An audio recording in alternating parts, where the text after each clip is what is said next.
Okay, let's take a look at practice question set number 16 here. It says a negatively charged particle, question number 1 that is, says a negatively charged particle is projected into a magnetic field as shown in the diagram below.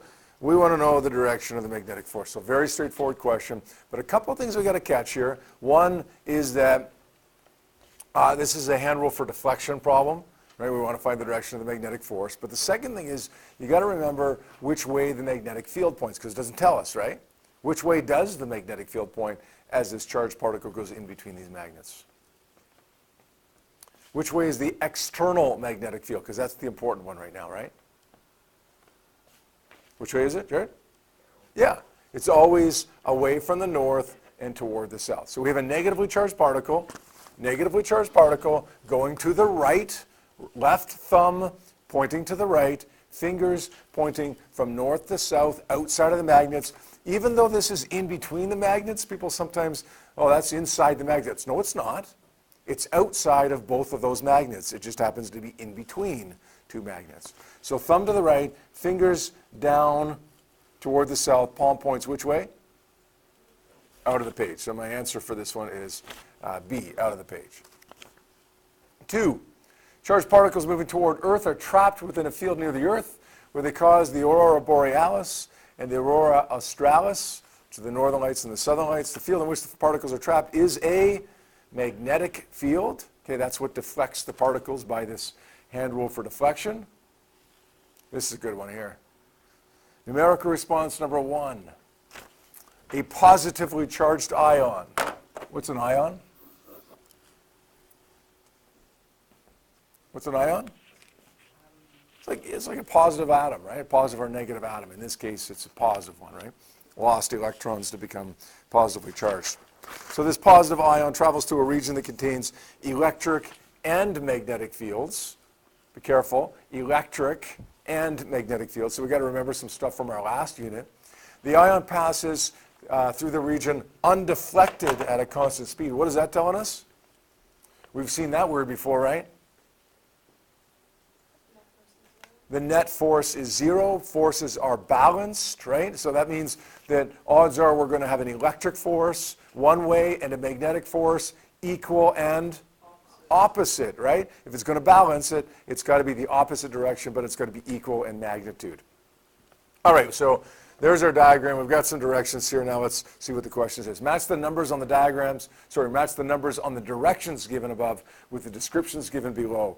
The first one is direction of the electric force on the ion. The electric force on the ion. Well, tell me which way the field goes first. Which way does the electric field go? I know it's been a little while now, right? Jared, what is it? It's up. It's away from the positive toward the negative. It is a positively charged particle. A positively charged particle experiences an electric force which way?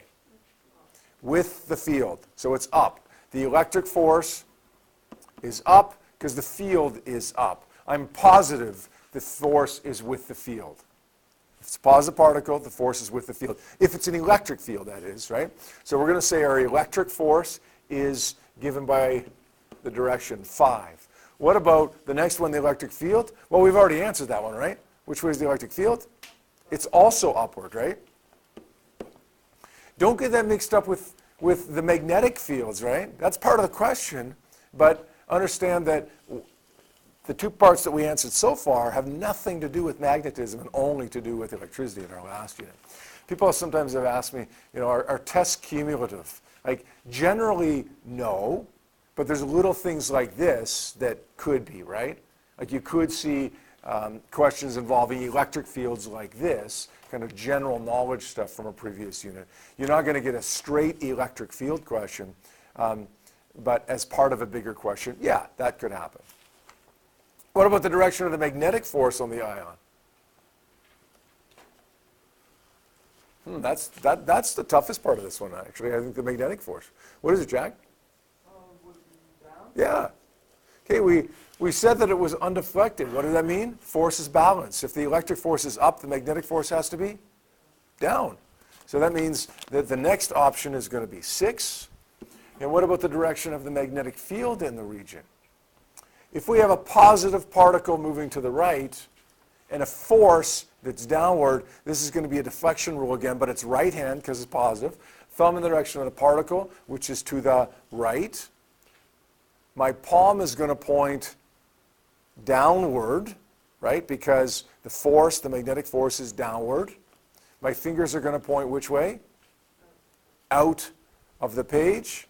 So the answer for the direction of the magnetic field is going to be 0 out of the page. So my answer is 5560. How many people got that? Oh, not so many here. Okay, where do we struggle? Was it with the first two? Was it with the last two? Anybody want to? Yeah? Can you just explain the sixth one? The sixth one, yeah. The direction of the magnetic force, absolutely.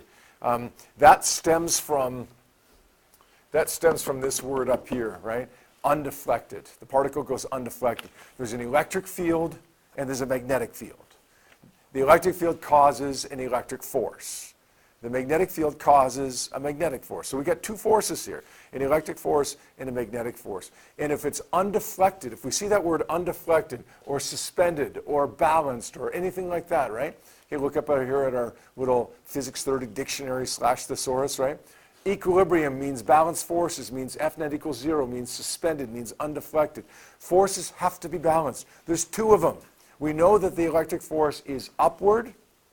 So if the forces are balanced, the magnetic force has to be downward. Does that make sense?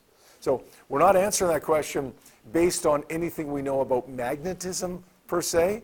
We're basing our answer on that question on the fact that we know whatever force it is that balances it has to be the same magnitude and opposite direction to the electric force. And so if it was a gravitational force or some other crazy force that whatever, it would have to be downward because it has to be opposite to the upward force in order to balance it. Now we're going to use that and some knowledge about magnetism, specifically the hand rule for deflection, to figure out the direction of the field, right? Knowing the force is downward, palm goes downward, right thumb goes to the right because that's the way the particles are moving, my fingers are going to automatically point out of the page. Is that okay? Cal's that? No? No? Okay, I thought you had a question. Good? Okay, let's take a look at numeric response number 2.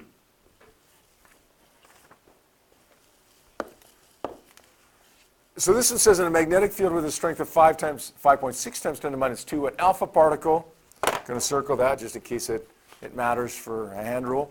An alpha particle travels in a circular path, radius 6.4 times 10 to the minus 3. What's the speed of the alpha particle?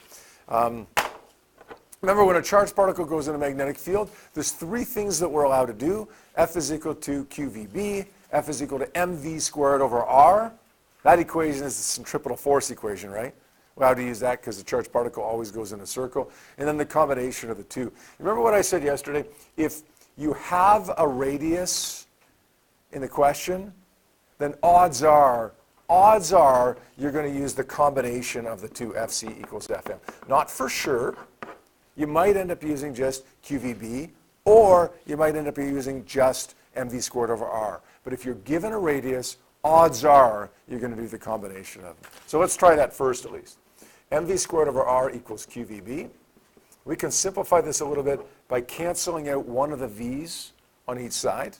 So now I've got mv over r equals q times b, and I'm looking for the speed of the particle. So what do? Take the r up by multiplying, qbr, take the m down by dividing.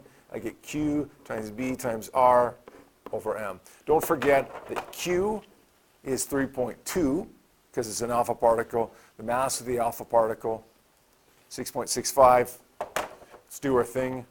What do we end up getting? 1.72 times 10 to the, I'm going to say probably, I like 4 more than 1 there. Was it 10 to the 4? Now, it's not impossible to have 1.72 times 10 to the 1 meters per second, but 1.72 times 10 to the 4 makes a lot more sense. Okay, that's a lot more common. Remember we said the most common speeds for charged particles are 10 to the 4, 10 to the 5, 10 to the 6. Could be slower. Okay, could be 10 to the 1. But if I get 10 to the 1, I think it's worth double checking your work because it's not likely to be that slow. We express that as a 3-digit base here, 1.72. Don't just say 1 or 2. Okay, it's not a 1-digit answer, it's a 3-digit answer, but we just want the base there. And finally, number 3 says the electric field strength. It might be a good idea to draw attention to that because like we're so focused on magnetism right now. Okay, we might get mixed up and try to make that a magnetic field. It's perpendicular to a magnetic field. An electron moves perpendicular to both fields and is undeflected as it passes through the fields. What's the speed of the electron? If I was going to guess right now, I'd probably guess between 2. Which 2 do you think it would be? Jack? Or Jake, sorry? Yeah, probably C or D, right? Those are more reasonable speeds. In fact, if I was going to guess something, I'd probably guess C, because that's more likely to be correct. But we want to be able to do it because we're not guaranteed of it being correct, right? What's the key word here? Like there's lots of stuff that you got to know, but what's the key word for a strategy here? Yeah, okay, perpendicular, those are important, yeah. That's not what I'm thinking of though here. Jake? Undeflected, right? What does undeflected mean?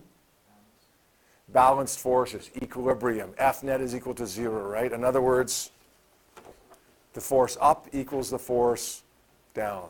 What 2 forces do we have here? The electric force and what? Good. Fe equals Fm. Remember we did a question for homework where Fm was equal to Fg, the gravitational force?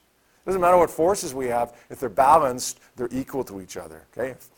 If it's magnetic field and a gravitational field, then Fm equals Fg. If it's a magnetic field and an electric field, then Fm equals Fe. Okay? Big word though, right? We're looking for things like that, right, to tell us what to do with the question. So the electric force is Q times E from our last unit. Magnetic force is QVB. Again, does stuff carry over? Yeah, somewhat, right? Could you see a question like this on a test? Absolutely, where you have to do the electric force there. Q's actually cancel there. So it doesn't really matter what the charge is. We're going to say V is equal to the electric field divided by the magnetic field strength. And I think I do end up getting C, don't I, for this one? 5.0 times 10 to the 6 meters per second.